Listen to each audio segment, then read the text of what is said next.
지금 그걸 완전 깨부셨지 않습니까? 강남도 뭐 10억씩 낙찰가가 떨어지고 있다. 이런 얘기들이 굉장히 많이 나오고 있습니다. 달러가 오르면은 오히려 인플레이션 때문에 지금 부동산 가격은 상승할 것이다.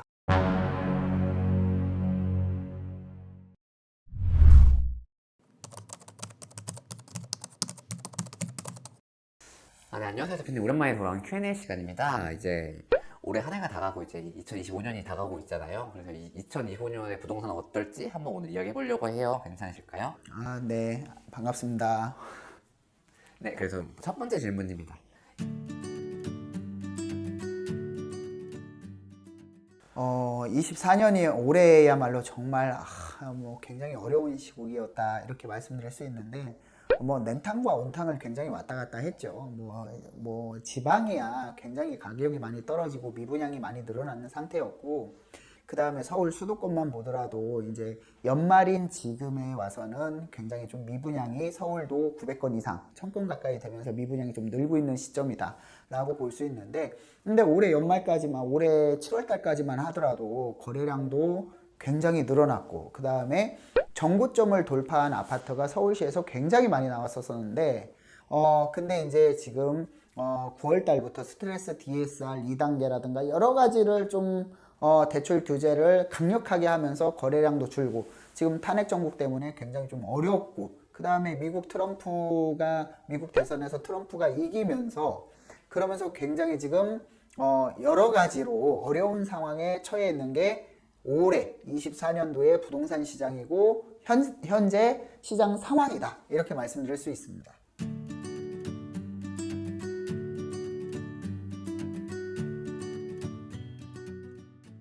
일단은 부동산 경기도 내수가 돌아야 부동산 경기도 사는 건데, 소비 침체가 굉장히 두드러지게 나타나고 있죠. 특히 내년도 한국은행에서는 1.9% 예상할 정도로 경제 성장률이 굉장히 저조하게 나타나고 있다라고 말씀드릴 수 있는데, 지금 이 상황에서 내수가 이제 금리는 기준금리는 내렸지만 결과적으로 대출 금리가 아직 안 내렸기 때문에 소비 심리는 계속해서 얼어붙고 있고요. 특히 탄핵 정국으로 인해서 굉장히 어수선하죠. 어수선한 상황에서 어떻게 될지 모르니까 돈을 꼭 움켜쥐고 있다. 그러면은 밥 먹을 것도 안 먹고, 내가 옷 살 것도 안 사고, 자동차도 안 바꾸고, 가구도 안 바꾸면은 우리 내수를 바치고 있는 중소기업들이 굉장히 어려움을 겪고 있고, 특히 소상공인 대출이 굉장히 어렵죠. 지금 자영업자가 굉장히 어려운데, 지금 명동에 가도 외국인 관광객 비상계엄 때문에 외국인 관광객도 많이 줄어들었지만, 특히 내국인 관광객은 아예 관광을 안 하고 있습니다. 그렇기 때문에 굉장히 좀 어려움을 겪고 있고요. 자, 내수가 안 움직인다는 건 사람들이 움직이질 않고 소비를 안 한다는 거기 때문에 부동산 또한 마찬가지인데요. 부동산도 어디까지나 매수자와 매도자가 협상을 하고, 이런 부분 구매자와 판매자가 어느 정도 맞아 떨어져야 매수를 하는데, 매수자가 안 움직이기 때문에 지금 뭐 뉴스에서 보면은 금융위기 이후에 사상 최대의 경매 물건이 나오고 있다. 강남도 뭐 10억씩 낙찰가가 떨어지고 있다. 이런 얘기들이 굉장히 많이 나오고 있습니다. 이게 뭐 꼭 탄핵에 맞물려서 이렇게 어려운다기보다는 그동안 쌓였던 피로도가 이 탄핵 정부가 맞물려서 더 시너지 효과를 나서 시장 침체가 좀 가속화되지 않나, 그렇게 보고 있습니다.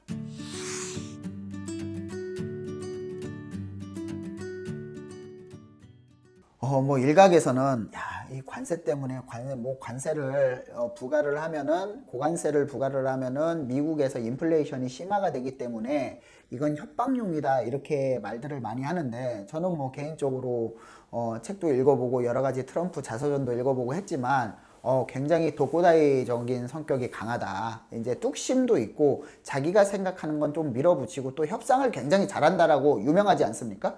그러니까 뭐 캐나다 같은 경우에는 많은 분들이 알고 계시지만 캐나다 달러와 미국 달러는 스와핑 자체가 무제한입니다. 무제한으로 돼 있고, 그렇기 때문에 미국 경기가 어려워지면은 캐나다 경기도 어려워지고요. 미국 경제가 좋아지면은 캐나다 경제도 굉장히 좋아집니다. 그래서 이 화폐의 가치가 이렇게 같은 방향으로 움직이는 거는 굉장히 어려운 일인데, 통화 스와핑 자체가 무제한이기 때문에 이렇게 가능한 일인데, 지금 그걸 완전 깨부셨지 않습니까? 뭐 캐네디언인들은 뭐 51개, 미국에 있는 51개 주로 원한다라는 그런 막 말도 안 되는 도발적인 말로 캐나다의 굉장히 우호적인 국가에, 우방 국가에도 굉장히 그렇게 자극적으로 하는데, 사실 우리나라 같은 경우 지금 정치적인 불안이 굉장히 많고, 그 다음에 우리나라가 이제 수출로 먹고 사는 나라기 때문에 수출에 대한 그런 우려도가 굉장히 높다. 우리나라 특히 뭐 자동차나 반도체 같은 경우에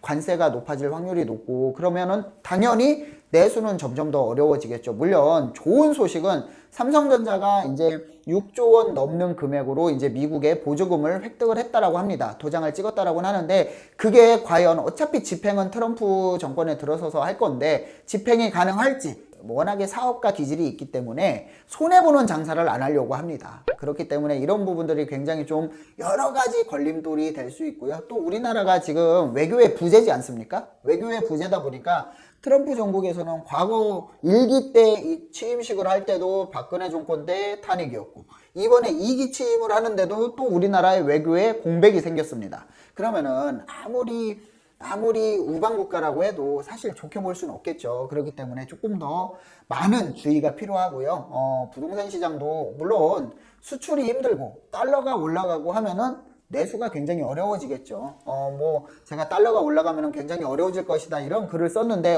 댓글에 보니까 제가 그 댓글로 다음에 이제 좀 하나 컨텐츠를 만들 건데, 달러가 오르면은 오히려 인플레이션 때문에 지금 부동산 가격은 상승할 것이다. 자, 요거는 경제학적인 가장 기본적인 논리고요. 그거는 딱 달러와 부동산만 봤을 때고, 나머지 달러가 올라가게 되면은 나머지의 이제 내수 기업들이나 수출 기업들은 굉장히 어려움을 겪기 때문에 사실 그런 문제와 조금 단순하게 볼 게 아니라 좀 넓게 봐야 된다, 이렇게 볼 수 있습니다. 그렇기 때문에 트럼프 2.0 시대에 우리나라는 당분간 적응하는 1년, 뭐 6개월, 1년 동안은 굉장히 좀 어려울 것이다, 이렇게 보고 있습니다. 자, 그래서 오늘은 여기까지. 이제 내년도 부동산 시장 전망 굉장히 어둡고, 일단은 공포로 와닿는 게 뭐냐면 제일 무서운 게 공포입니다. 안 보이기 때문에 공포거든요. 그렇기 때문에 그런 부분들을 조금 익히 어려울 것이다라는 예상을 되기 때문에 오히려 이 공포에 대한 안개는 조금 거쳤다라고 볼 수 있고요. 그 대신에 이제 트럼프라든가 아니면 탄핵 시국에 이제 빠르면 뭐 180일 안에 결정이 나지만 빠르면 한 3개월 정도 안에 결정이 난다고 하니까 어느 정도 빨리 자리에 안정을 좀 찾았으면 좋겠고요. 저의 유튜브를 계속 구독하고 그 다음에 알람 설정까지 하셔서 시청을 하신다라고 하면은 좀 더 시장에 대한 정확한 정보를 얻어가실 수 있을 거라고 확신할 수 있습니다. 자, 그래서 오늘은 이것으로 마무리하겠습니다. 감사합니다. 시청하시고 부동산 쪽에서 뭐든지 좋습니다. 그래서 궁금하신 부분이 있으면 댓글로 남겨주시면은 현실적으로 컨텐츠를 만들어 가지고 한번 촬영하는 그런 시간을 계속 갖도록 하겠습니다. 오늘은 여기서 마무리하겠습니다. 감사합니다.